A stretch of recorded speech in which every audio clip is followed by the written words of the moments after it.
5 unicorns in the NBA. My name is Josh, your Envyerz, and I know what you're thinking. Unicorns don't play basketball, but these 5 current NBA players play like a mythical creature that no one's have ever seen before. So let's get started first with talking about the man who made the term popping in 2016, Kristaps Porzingis. Now, Kristaps Porzingis definitely wasn't the first ever unicorn that graced the presence of the NBA, but was a pioneer for NBA fans to start waking up and realizing that the NBA is changing. Power forwards and centers are having the ball handling ability of a point guard and the shooting ability of a small forward or shooting guard. Coming into the league, Porzingis was 7'1" without shoes, and out of the entire draft class he was selected from, had the longest wingspan as well. And although Knicks fans booed him on his draft day and were asking, who? Only his 3rd year in the league today, he's made an impact. And he's made fans believe in mythical creatures like himself. Last year he averaged 18.1 points per game, 7.2 rebounds, and 2 blocks. Porzingis is a sneaky good rim protector, a sneaky good ball handler, and a he's a good shooter. People compared him to Dirk coming into the league. But imagine if Dirk was able to block shots as consistently as Kristaps Porzingis is able to do. Dirk's one of the greatest power forwards of all time. He never averaged 2 blocks per game in his entire career. If Porzingis is able to keep up this level of play for the continuous amount of years that Dirk played in the league, he's going to be up there when it's all said and done as well. Moving on, let's talk about Joelle and Bead of the 76ers. He's technically in his 2nd year in the NBA, first 2 seasons, never played for the Sixers, and now we got a small sample size of what Joel and Bead could possibly become in the near future if he could stay healthy, that is. Last season, statistically, on the super small sample size that we got, Joel and Bead was one of the best rim protectors in the entire league. But he could also score the basketball with ease in the paint, and out of it, averaging 20.2 points per game last season, 7.8 rebounds, 2.1 assists, 2.5 blocks. This stat line is super skewed considering the minutes and the games he played last season. But when you think of defensive bigs that can protect the rim and get block shots, Dikembe Mutombo was one of the best at that spot. Imagine Dikembe Mutombo taking 25%, 50% less amount of blocks attempts and stepping out of the paint, having a 25-foot jumper. That can possibly be what Joel Embiid's future looks like. Out of all the players I have on this list, definitely Joel Embiid is the best rim protector here. It's going to be absolutely crazy to see what Joel Embiid can become in the near future, especially playing with the unicorn in the making, Ben Simmons. Now, although Ben Simmons isn't at that level yet, another similar player that is Yanis. Some people are saying he just might be the MVP of this year's regular season. It's looking like it.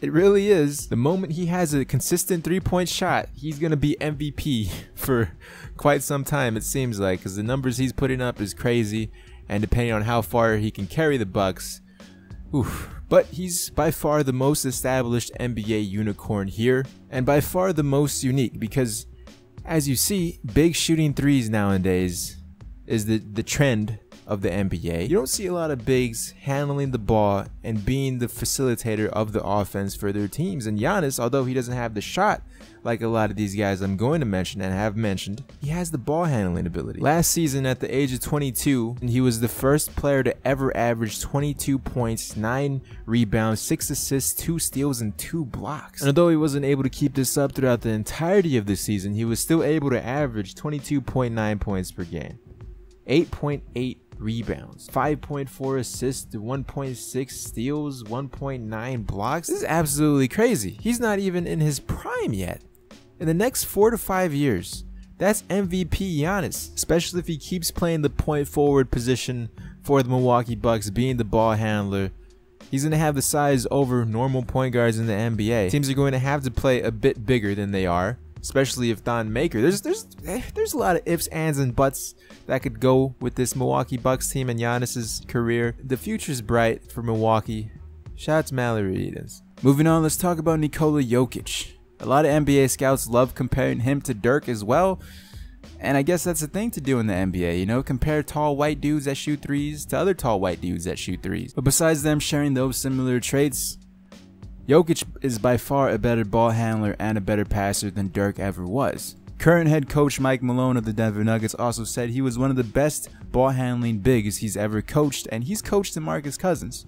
Jokic has the ability to play the open floor. He has the ability to grab the rebound and push the offense, and then do a no-look pass to Kenneth Faried to make an easy layup.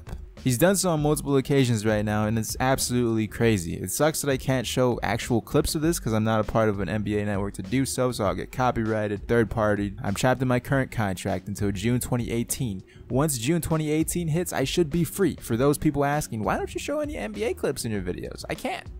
I'm trapped. Free me. Now you know, but last season, Jokic scored 16.7 points per game, 9.8 rebounds, and almost 5 assists per game. It's a pretty solid stat line for a big. Unfortunately, it hasn't drastically improved like other players on this list this season, partially due to the fact that they got Paul Millsap on the Nuggets now. Hopefully, them two are able to make playoffs for the Nuggets. Lastly, Demarcus Cousins of the New Orleans Pelicans. I know when you think of typical unicorns, you think of the first three guys in particular. There's tons of unicorns in the NBA, but Demarcus Cousins has slowly evolved his game and transcended into being a unicorn the past 2 seasons with the Pelicans. Because it's 2017 and beyond now, bigs are shooting threes now, for better or for worse. Demarcus Cousins has picked up this trait of draining threes. He's shooting the most threes in his entire career, and he's also dishing out the basketball and getting the most assists he's ever had in his entire career so far this season as well. And although the Pelicans aren't the best team in the league, they have some of the best bigs in the league in Anthony Davis and Demarcus Cousins. It sucks that they're not able to translate this, and whether or not Boogie decides to stay another year or years with the Pelicans, they need to retool that entire roster. They have a bunch of bench bums like Omer Oshik, Alexia Jinsa, Solomon Hill. Like this roster is absolutely disgusting. They need to essentially fire their coach, change their entire brand again, move out of New Orleans. I'm just kidding. But even with Demarcus Cousins averaging 27 points per game, 11 rebounds, 4.6 assists, steals and blocks crazy, even the turnovers kind of crazy. I hope the best for Boogie, but if the whole duo of Anthony Davis and Demarcus Cousins doesn't work out, I really like the fact of him teaming up with either John Wall or Eric Bledsoe, or possibly even both of them. But with that said, these are 5 NBA unicorns in the NBA currently. Let me know in the comment section below 5 NBA unicorns that I may have missed. Leave a like on this video if you did enjoy, and check out some of these other videos on screen right now. I'll talk to you guys later. I'm on my grind, yeah, I'm on my night. Don't mind you niggas that hate crimes. I'ma make it either way, you niggas burning your bridges on the gang, Homie switching on me now, it ain't no problem. Soon as a problem, but I don't know about who shot him. Another bracket, yeah, we in a different